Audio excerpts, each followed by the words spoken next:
Hello and welcome back to another reaction. In this occasion, Wakfu episode 23 of the second season. Yes, I've been reading your comments, and according to you, this is now really the episode in which we return to the main plot, to what happened to Kilby, to what happened or what is going to happen with Hugo, with Adamite, with all of heroes, and yes, surrounding this really amazing plot that has been constructed in this case. So yeah, I'm excited for that because yeah, the last two episodes have been a filler. In different ways of filler, but filler nonetheless. We have the pirate filler, we have a filler in which they were captured by kind of sirens or something along those lines. So yeah, that is a necessary filler because it resolved one of the problems I had with previous episodes, in which is the case of the romance between Evangeline and between Pompon. Why I think it was important? Because it was never resolved. We only saw part of an arc. In this case, the conflict between these two, but we never saw the resolution. And yes, what they gave us in the end of the filler, of the sirens filler, was a good resolution, because it wasn't one of them being above the other. It wasn't one of them being, oh yes, I was right all the time, you should ask for forgiveness, and yes, that is how it should be. No, it was a mutual agreement. Both of them were in the wrong, in different degrees and in different forms. Yes, but both of them were in the wrong. And they understood that. And they make an effort to ask for forgiveness in both cases. Yes, hell, they didn't even ask for forgiveness. They forgive each other because they knew their love is stronger than the problems they have before. So yes, I love that resolution. It's one of the healthiest relationships in anime or in cartoon that I have seen. And I love it because it's not a toxic relationship portrayed as a great one. That when the wife is the best or the intelligent one, and the man is the stupid one that makes a lot of mistakes. Yes, she is a more intelligent. Yes, he is a dumbass, but they do not believe to be better than the other. And that is what is wonderful about this relationship. Yes, I agree. It's one of the healthiest relationships I have seen in a while. And this is a great opportunity to show kids, because yes, this is a show aimed for kids, to show kids how a true relationship should work. If both make mistakes, both need to find the middle ground in which both are satisfied with the answer. Because yes, if you know you're in the wrong, but still you believe that you're right, or you believe that it doesn't matter if I'm wrong, he should ask for forgiveness or she should ask for forgiveness, then yes, that is a toxic relationship. But this one, again, I love how it was portrayed. That's why I tolerate that filler even more, because yeah, it shows us something that I usually don't see, which is something I'm very, very, very glad to witness in this case. But anyway, yes, I think I ramble enough, and I think I wait enough for you to see the next episode. So yeah, let's just cut all of this and watch now. Really, really, the thicken of the plot, shall we?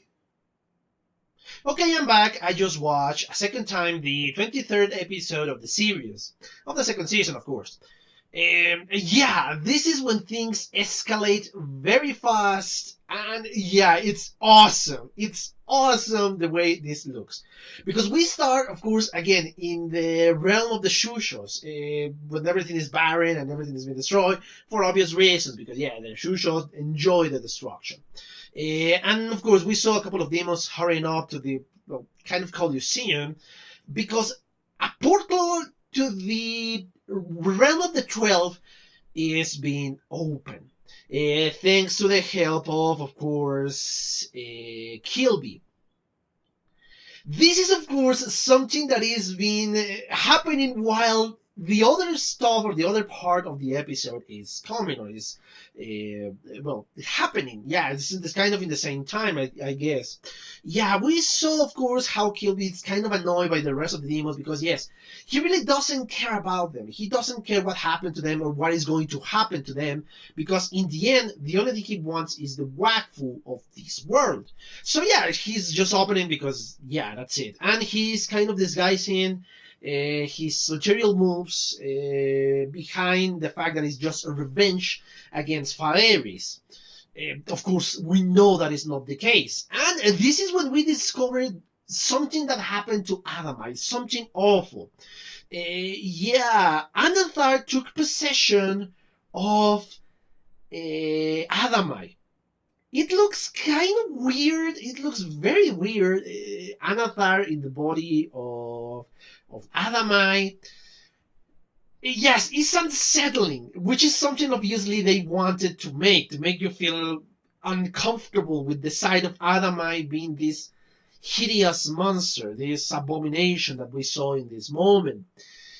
Yeah, it is unsettling. I am trying to look for other words, but I think that is the best way to describe the feeling I'm having while I have seen this possessed Adamai by Anathar. Yeah, that is awful. At first I didn't what the hell is going on, but yeah, then you deduce thanks to the colors, and of course they call it Anathar. Yeah, you kind of deduce, especially when it's obvious when say, oh, it's possessed. When be careful because controlling a dragon is not an easy task. Anyway. Yeah, they open the portal and they start to attack the realm of the 12. But of course, we see, a few hours before that happening, when the rest of the crew are in their small ship, relaxing. They are happy, they are, not aware of the incredible danger they are really in. And yeah, they are enjoying life. It's kind of the calm before the storm portion. So yes, they are going to this place.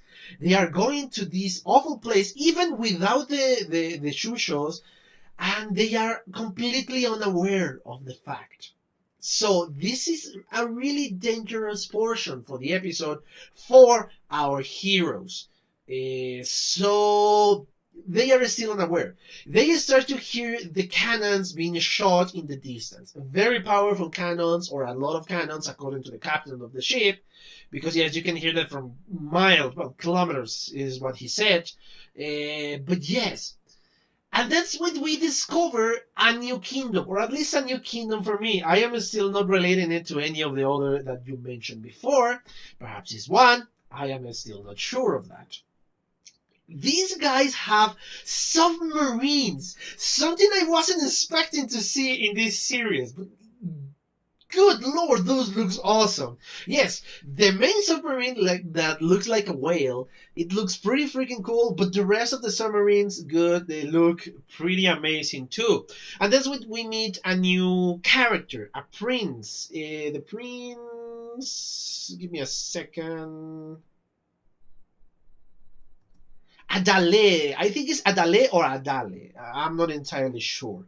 So, yes, he's introducing himself alongside with one of his generals. And again, this is something I noticed, that the high-ranking officers in here are women, and the low and the soldiers, the grunts, are just men. But anyway, I think that goes nowhere. Perhaps it's just a personal preference, or I don't know why.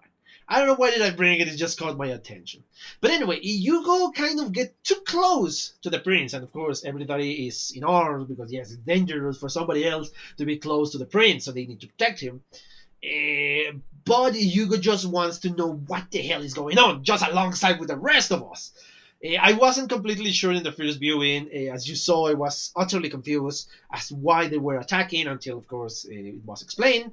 But the prince is kind of weird, and I mean weird in the sense that yeah, he's allowing them to get close to the island. Perhaps he wants them to die in the hands of a dragon and have more chances to see, oh yeah, this is very dangerous, so need reinforcements, follow the nations, etc, etc, etc. Perhaps that is his plan, or perhaps I'm looking way too deep into the plot of this episode. So yeah, he let them go, and yes, it's very impressive. The submarine is very impressive close in the close proximity because it's huge, and I mean huge. The thing is enormous. But anyway, yeah, they decide to, yeah, it doesn't matter. Let them close, let them go. It doesn't matter. According to them, if somebody else knew about the location of the island, he should be killed because yeah, there's important stuff there. But he just let them go. They entered the submarine, and we return to the boat.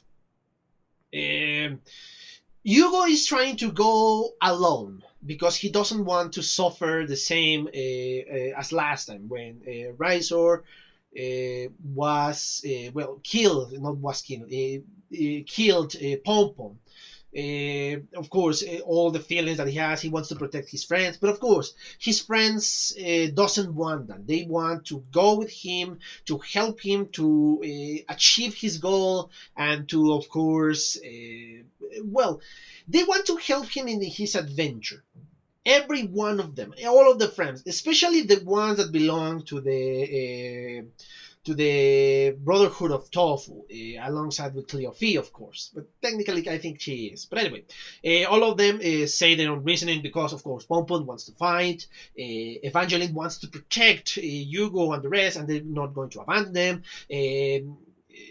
Amalia is still the same, that yes, she wants to protect Hugo or help to protect Hugo and to help them. And of course, Ruel is the same. All of them want to help Hugo to achieve his goal. And yes, that is the good mark of good friends. We can see that they are good friends and they really try to support each other.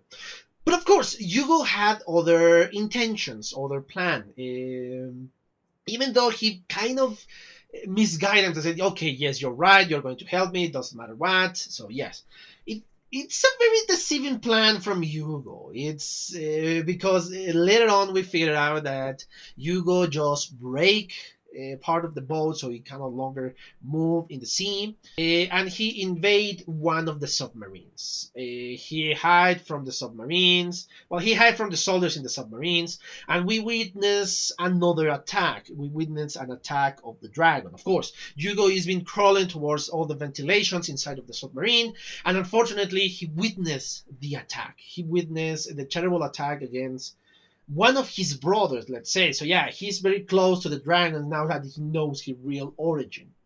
Uh, so yeah, they start a massive attack against Phaeris, which I assume is Phaeris, of course. He can no longer take it. He can no longer take scene, and I mean Hugo can no longer take scene. One of the dragons, one of the older dragons, being attacked. In this case, so he reveals himself, and I don't know if it's a dumb move or it's an intelligent move or a desperate move or emotional move. I'm going for the latter. And when they try to capture him, he evades because obviously he's that skillful. One of the generals, well, the general, no, one of the generals, the general, asks permission to use a machine in this case, because they are going to attack Hugo in this case. We saw this battle in the freaking top of the submarine, and of course, it's pretty epic. Again, Hugo showing off his ability to control the portals, not perfectly, of course, because he is still a child. But he's showing off set abilities because he just well avoid being shot with one of these purple rays. Again, I want to see stasis. I'm not entirely sure. It's pretty similar, so I'm going to call it stasis unless you correct me in the comments, of course.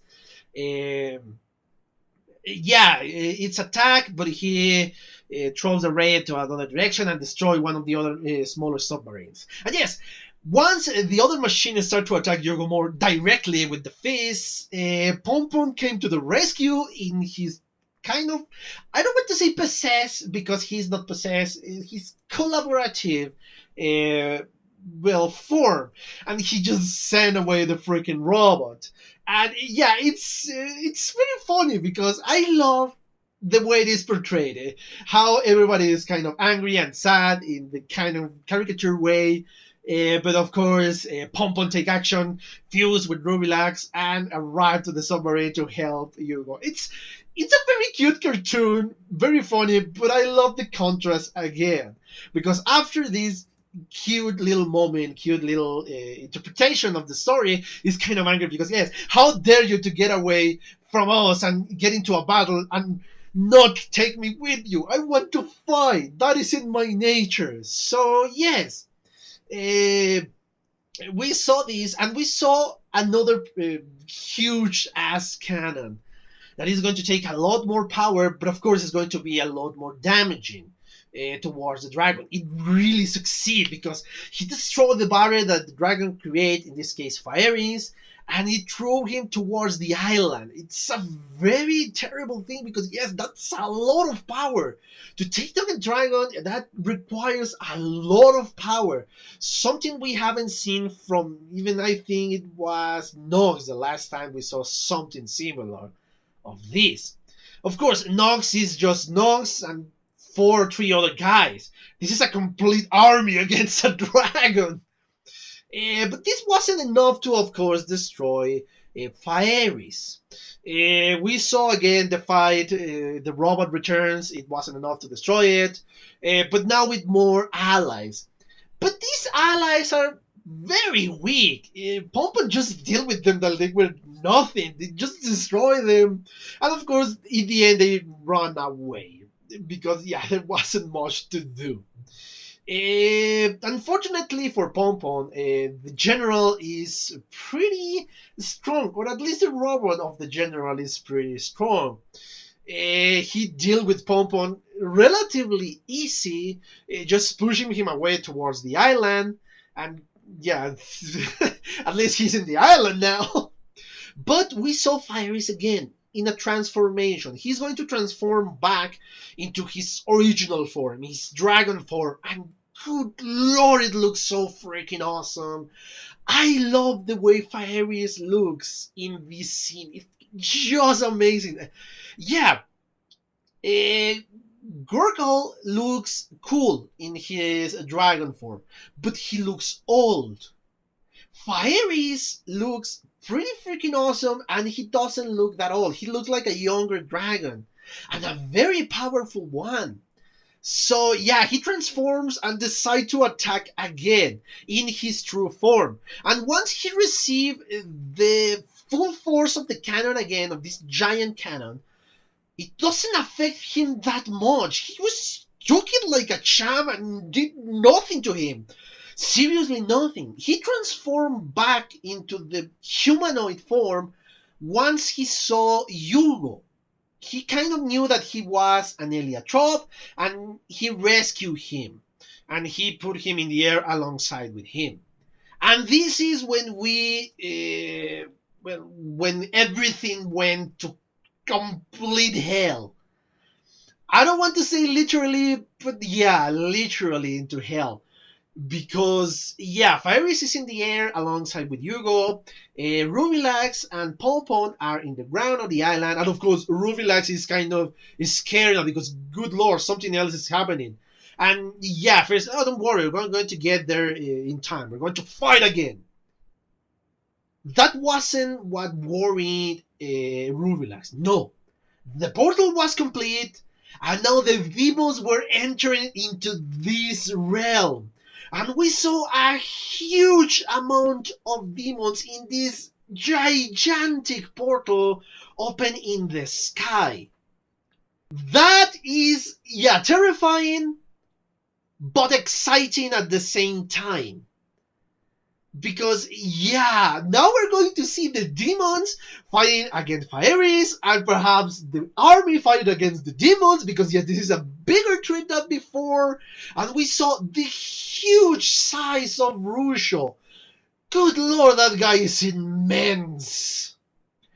And that's when the episode ended. Yes, I was having the feeling that, yes, this is going to be over before the really exciting part happens. And I was right. I was completely right. Yeah, this is a very exciting episode. Not a lot of plot twists, not a lot of information beneath it. A very straightforward episode, but something I really enjoy. Because now we are really getting into the plot. We're getting into the exciting part. And I cannot wait to see the reaction of Hugo towards the betrayal of Kilby.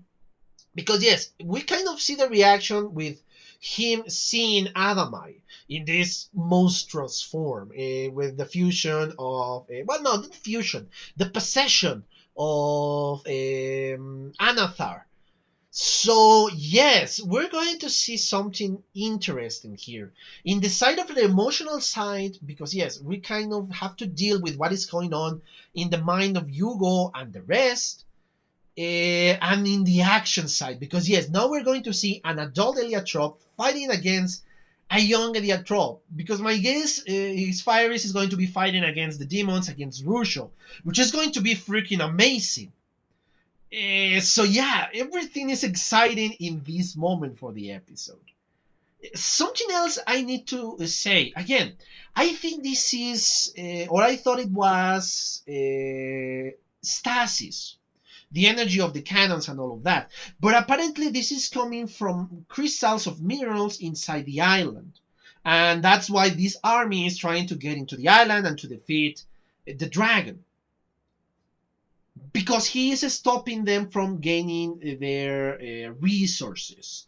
So, I don't know if it's a stasis or is similar to a stasis. Because, yeah, I'm still not sure how the hell you get a stasis to get into this form of attacking form. So, yeah, I have my doubts. Even I saw the crystals. And yes, those machines require a ton of crystals. So yeah, I get why they want to get back into the main source of the crystals. I don't know how much that is going to last, because it doesn't look like a big island. But anyway, I kind of understand why they are at war against this dragon.